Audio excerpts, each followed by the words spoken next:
Thorndike का सीखने का सिद्धांत पढ़ाया था। आज मैं आप लोगों को अधिगम या सीखना पाठ में कोहलर का सिद्धांत पढ़ाने जा रही हूँ। कोहलर का गेस्टाल्टवादी सिद्धांत, जिसका प्रतिपादन कोहलर ने अपने 1917 में किए गए प्रयोगों के आधार पर किया था। इस सिद्धांत को सीखने के अंतर्दृष्टि सिद्धांत भी कहते हैं। इसमें यह सिद्धांत थॉर्नडाइक ने प्रयोग दृष्टि विभेदीकरण पर आधारित किया। इन्होंने अपना प्रयोग बिल्लियों पर, मुर्गियों पर, वन मानुषों पर किए। उसने प्रयोग द्वारा सिद्ध किया कि वन मानुष सूझ के द्वारा या अंतर्दृष्टि के द्वारा सीखते हैं। अंतर्दृष्टि संबंधी उन्होंने कुछ प्रयोग किए। पहले प्रयोग में कोहलर महोदय ने एक चिंपैंजी, जिसका नाम सुल्तान था, उसको एक पिंजड़े में बंद किया। जो चिंपैंजी था या वन मानुष जो था, वो भूखा रखा उन्होंने उसको।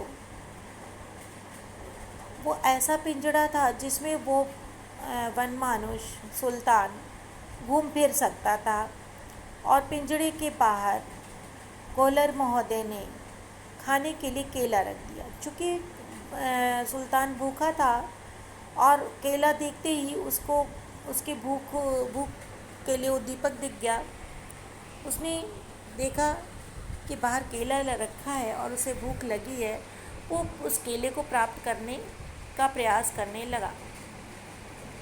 पिंजड़े में एक छड़ भी डाल दी थी जिससे केला खींचा जा सकता था, परंतु सुल्तान हाथ से केले को प्राप्त करने का प्रयास कर रहा था, किंतु हाथ से केले को प्राप्त नहीं कर सकता था। सुल्तान केला देखकर पिंजड़े से हाथ बाहर निकालकर केला प्राप्त करने का प्रयास किया। क्योंकि वह बहुत भूखा था, इसलिए बार बार प्रयास किया, किंतु वह हाथ से केले प्राप्त नहीं कर सका। थक कर वो पिंजड़े में रखी छड़ी से खेलने लगा। चित्र में आप देख रहे हो बच्चों कि सुल्तान के हाथ में छड़ी है और बाहर केला रखा है।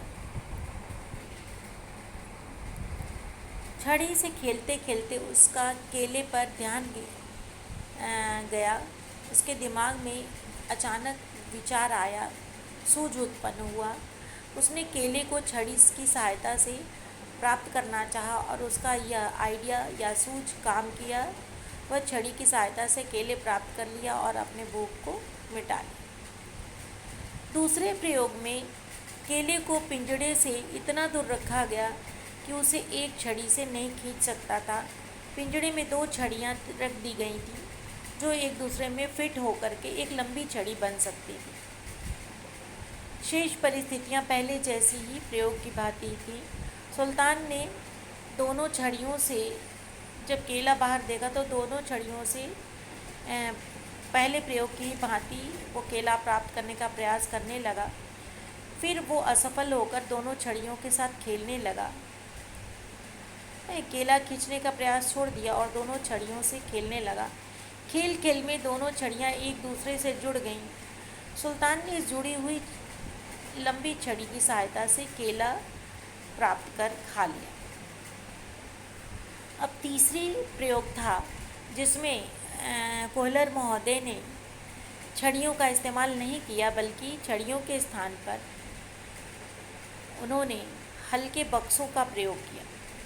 उसने सुल्तान को पिंजड़े में भूखा रखा और केला पिंजड़े के बाहर नहीं रखा, बल्कि छत में केले को लटका दिया।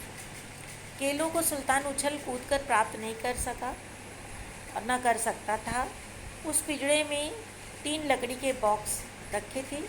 सुल्तान जब उछल कूद कर केले प्राप्त न कर सका तो वो बॉक्स के ऊपर बैठकर थक कर बैठ गया। तब उसे एकाएक बॉक्सों को देखकर सूझ उत्पन्न हुई, विचार आया। उसने केले के नीचे एक बॉक्स रखकर केला प्रयास करने का प्रयास किया, फिर दूसरा बॉक्स रख करके केला प्राप्त करने का प्रयास किया। देख रहे बच्चों ये आपको। फिर उसने दूसरा बॉक्स एक के ऊपर एक रखा और इस प्रकार से वो केला प्राप्त करके भोजन प्राप्त कर लिया।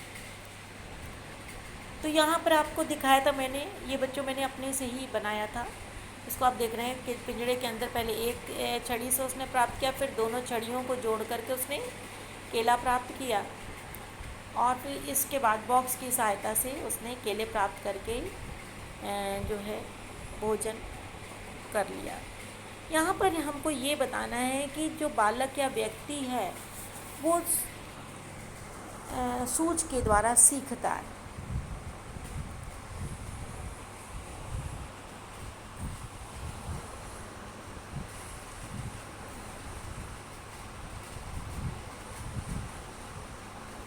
तो यहाँ इन्होंने प्रयोगों के निरीक्षण के आधार पर कोहलर इस निष्कर्ष पर पहुँचे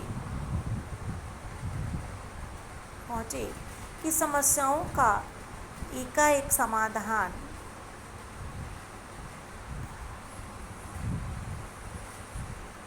सूझ का ही परिचायक नहीं, अपितु समस्याओं के प्रति प्रतिक्रिया में पूर्ण और संगठन का नियम भी कार्य करता है। यहाँ पर एक शब्द का इस्तेमाल किया है हमने बच्चों प्रारंभ में ही, आपको मैं दिखा रही हूँ। सबसे पहले यहाँ एक शब्द इस्तेमाल हुआ है गेस्टाल्ट। गेस्टाल्ट का मतलब ही होता है पूर्ण। आप समझ सकते हैं, जो ये गेस्टाल्ट के सिद्धांतवादी 3 मनोवैज्ञानिक हैं जिनमें कोहलर, कोफका और वर्दाइमर हैं। इन तीनों ही मनोवैज्ञानिकों ने मिलकर गेस्टाल्ट के सिद्धांत का प्रतिपादन किया है। गेस्टाल्ट का अर्थ होता है पूर्ण या संगठित। जब हम किसी चीज़ को टुकड़ों में पढ़ते हैं, अलग अलग पढ़ते हैं, तो वो गेस्टाल्ट नहीं है। गेस्टाल्ट का मतलब होता है संपूर्ण। मान लीजिए कि हम एक जूही के फूल की बात करते हैं या गुलाब के फूल की बात करते हैं, तो हम ये नहीं पढ़ेंगे कि ये गुलाब की पंखुड़ी है या गुलाब का डंठल है, इसको गुलाब का डंठल कहते हैं या इसका गुलाब की पंखुड़ी कहते हैं, या ये जो है गुलाब की फूल की खुशबू कहते हैं, इसको ये कहते हैं। अलग अलग नहीं पढ़ेंगे, बल्कि हम कहेंगे कि ये एक गुलाब का फूल है, इसकी ऐसी खुशबू होती है, इसका पुष्प ऐसा होता है। तो मतलब हमारे कहने का मतलब कोई भी विषय, कुछ भी हम पढ़ते हैं उसको संपूर्ण मान करके पढ़ते हैं, उसको अलग अलग नहीं पढ़ते हैं।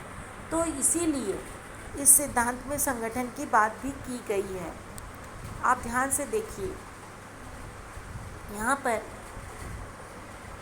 जो कोहलर का यह भी मानना है कि इन प्रयोगों में प्रयोज्य वातावरण के उद्दीपकों एवं परिस्थितियों का प्रत्यक्षीकरण अलग अलग ना करके संगठित रूप में करता है। गेस्टाल्टवादी मनोवैज्ञानिकों कोहलर, कोफका एवं वर्दाइमर ने इस सिद्धांत की व्याख्या 5 संप्रत्ययों के माध्यम से की है। पहला है लक्ष्य, दूसरा है बाधा, तीसरा है तनाव, चौथा है संगठन तथा पुनः संगठन। यहाँ पर उन्होंने कहा कि कोई भी व्यक्ति समस्या का अनुभव तब करता है जब वह लक्ष्य प्राप्त होने में बाधाएं देखता है। आप एक बात बताइए, जब तक आपके सामने सम्मुख लक्ष्य नहीं होगा तब तक आप कोई अनुक्रिया या क्रिया नहीं करेंगे। जब हम वनमानुष को, सुल्तान को पिंजड़े में भूखा रखकर बंद कर देते हैं तो उसे सबसे पहले उसके सामने लक्ष्य क्या होता है कि उसको भूख लगी है, उसको भोजन चाहिए, ठीक। तो जब उसके अंदर लक्ष्य है तो लक्ष्य की उत्पत्ति में वो क्या करता है, अनुक्रिया करेगा, उसके अंदर तनाव उत्पन्न होगी और भूख लगा है, और जब वो भोजन सामने रखा है वो प्राप्त नहीं कर रहा है, भोजन प्राप्त होने में दूसरा पॉइंट है बाधा उत्पन्न हो रही है।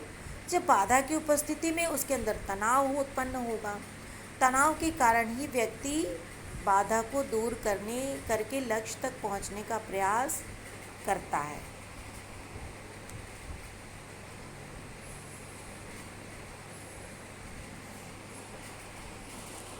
व्यक्ति लक्ष्य को प्राप्त करने के लिए उतना ही अधिक प्रयास करता है जितना अधिक उसमें तनाव होता है, तनाव के कारण ही व्यक्ति में समस्या का प्रत्यक्ष परक संगठन और पुनः संगठन होता है। यदि सुल्तान का कम भूखा होता तो निश्चय ही केले की आवश्यकता कम होती और उसके अंदर तनाव संगठन और पुनः संगठन कम होती और फलस्वरूप अंतर्दृष्टि भी उसके अंदर कम उत्पन्न होती।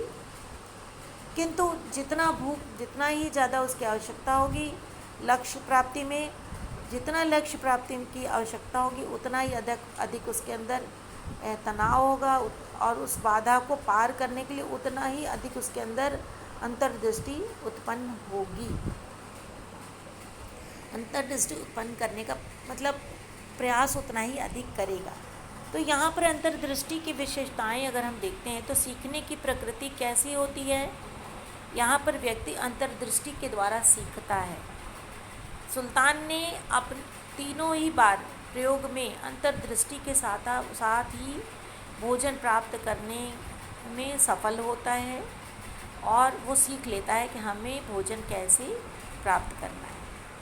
तो ये जो विचार है, ये जो अंतर्दृष्टि होती है वो संज्ञानात्मक होती है, इसलिए सीखने की प्रकृति संज्ञानात्मक है। अधिगम का या सीखना अचानक होता है जिससे त्रुटिपूर्ण अनुक्रियाएं कम होने लगती हैं। इसमें अचानक से बार बार गलती करने की ज़रूरत ही नहीं पड़ती है, वो अचानक बैठे बैठे उसके अंदर विचार आता है और वो सीख लेता है। यह बहुधा नवीन परिस्थितियों में उत्पन्न होती है। हम सभी लोगों के सामने अधिकांशतः कभी कभी ऐसी परिस्थिति आती है जब हमारे पास कुछ नहीं होता है और हम आइडिया से ही अपना काम कर लेते हैं। कभी कभी हम सभी के सम्मुख ऐसा परिस्थिति आती है कि हमको जो साधन सामने रहता है उसी साधन से हम लोग अपने उस परिस्थिति का सामना करने में सक्षम हो जाते हैं। आधी रात को जब कभी किसी बच्चे को या हमारे घर में किसी का पेट दर्द होता है या कोई परेशानी होती है, पेट दर्द होता है, घर में दवाइयाँ नहीं होती है, तब हम क्या करते हैं, तब हम यही सोचते हैं कि अरे पेट दर्द में क्या किया जाता है। तब हम लोग अजवाइन लेते हैं, तो हींग लेते हैं, घरेलू उपचार करते हैं और उस परिस्थिति का सामना करते हैं। हमारे कहने का मतलब यहाँ पर ये नहीं है। हमारे कहने का मतलब कि हर व्यक्ति जब कभी नवीन परिस्थिति में पड़ता है, किसी नए जगह पर जाता है, तो जो साधन उस समय उसके सामने होती है उसी से ही वो अपनी उस दिनचर्या को पूर्ण करने का प्रयास करता है। हमारे सैनिक सिपाही कई बार युद्ध में भटक कर जंगलों में पहुंच जाते हैं, तो उस समय उनके पास ना भोजन होता है, ना पानी होता है, ना कोई ऐसी वस्तु होती है, तो वो अपनी उस नवीन परिस्थिति को अपनी सूझ के द्वारा ही उस परिस्थिति का सामना करके अपने जीवन को बचाते हैं। तो इसी प्रकार की परिस्थिति, तो यही इसीलिए यहाँ कहा गया है कि जो सूझ है वो बहुधा नवीन परिस्थितियों में उत्पन्न होता है। सीखने की प्रक्रिया यंत्रवत नहीं होती है। मशीन की तरह व्यक्ति नहीं सीखता है, विचार करता है और तब उसके अंदर उस विचार से सूझ और ज्ञान प्राप्त होता है। सीखने की प्रकृति स्थायी होती, जो भी सीखता है वो स्थायी रूप से सीखता है।